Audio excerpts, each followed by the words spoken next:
लें अबू जी, पानी लें और दवाई खाएं।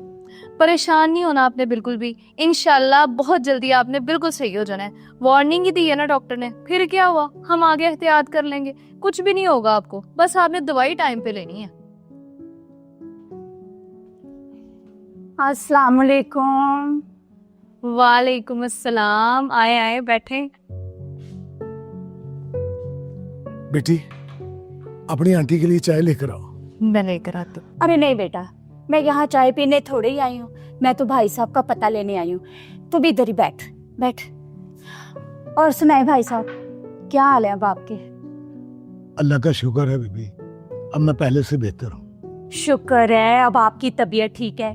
वैसे भाई साहब, जब मुझे पता चला ना कि आपकी तबीयत खराब है, मुझे तो बड़ा ही दुख हुआ। और जब से आप हॉस्पिटल से घर आए हैं, मुझे तो रहा ही नहीं गया। मैंने कहा पहले भाई साहब का पता लेकर आना है। वैसे भाई साहब, हुआ क्या था? बस बीबी, सीने में दर्द उठा था, डॉक्टर कहते हैं हार्ट अटैक हुआ है। हाय भाई साहब, आजकल तो बीमारियों का पता ही नहीं चलता। माशाल्लाह माशाल्लाह, देखिए ना, हार्ट अटैक के बाद भी आप उठकर बैठे हुए हैं। और एक वो मेरी बहू है। हो आंटी, आपकी बहू कैसी है अब? वो ठीक तो है ना? बहू को क्या होना है, सब उसके ड्रामे हैं। कहती है मेरा बीपी शूट हो गया, इसीलिए लेटी रहती हूँ। बंदा आता है तो कहती मुझे डॉक्टर के पास ले चलो। सब कमाई जाया करने के बहाने हैं। हालांकि पिज्जे बर्गर शवारमे खा के खुद अपना बेड़ा गर्क किया हुआ है।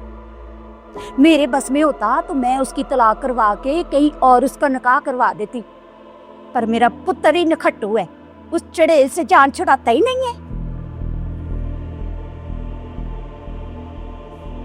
आंटी, अपनी बेटी का सुनाए। उस दिन मैंने आपको और उसे क्लिनिक में जाते देखा था, सब खैर थी ना? हाँ, वो कहती मेरे सर में दर्द है, तो मैंने कहा चला मैं तुझे क्लिनिक पे लेकर चलती हूँ, दवाई लेकर देती हूँ। तो उस दिन बस वो दवाई लेने गई थी। अच्छा, वैसे आंटी आपको मेरी बात बुरी लगेगी, लेकिन मुझे बड़ी हैरत हुई है आपकी ये सोच देख के अपनी बहू के बारे में। अपनी बच्ची को जरा सी तकलीफ हुई है, उसे डॉक्टर के पास ले गई हैं, और बहू की तकलीफ आपको ड्रामा लगती है?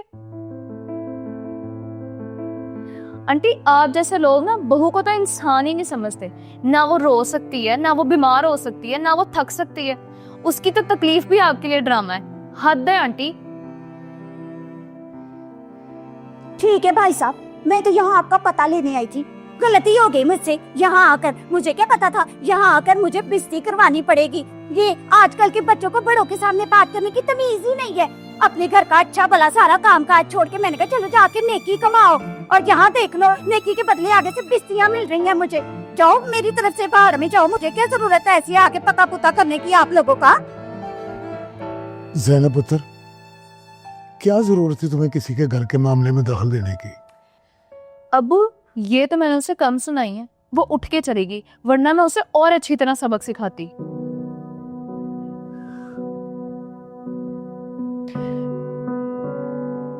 अबू, आपको पता है 3 माह पहले की बात है, मेरी एक दोस्त थी, उसकी सास भी यकीन नहीं करती थी उसकी बीमारी का।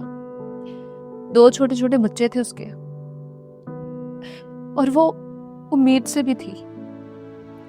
एक रात वो सोई, नींद में कहीं उसका बीपी शूट हुआ, और सुबह उसने सांस तक नहीं ली, वो फौत हो गई। अब वो कभी सोचती हो क्या ससुराल वाले बहू की मौत पर भी यही कहेंगे कि ये भी एक ड्रामा है, या फिर अपनी बीमारी का यकीन दिलाने के लिए मरना ही पड़ेगा बहू को?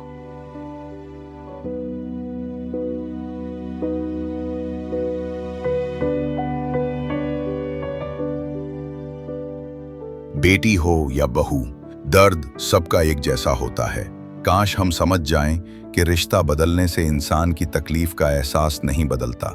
बहू को अपनी बीमारी साबित करने के लिए मरना ना पड़े, उसे जीते जी भी इंसान समझा जाए।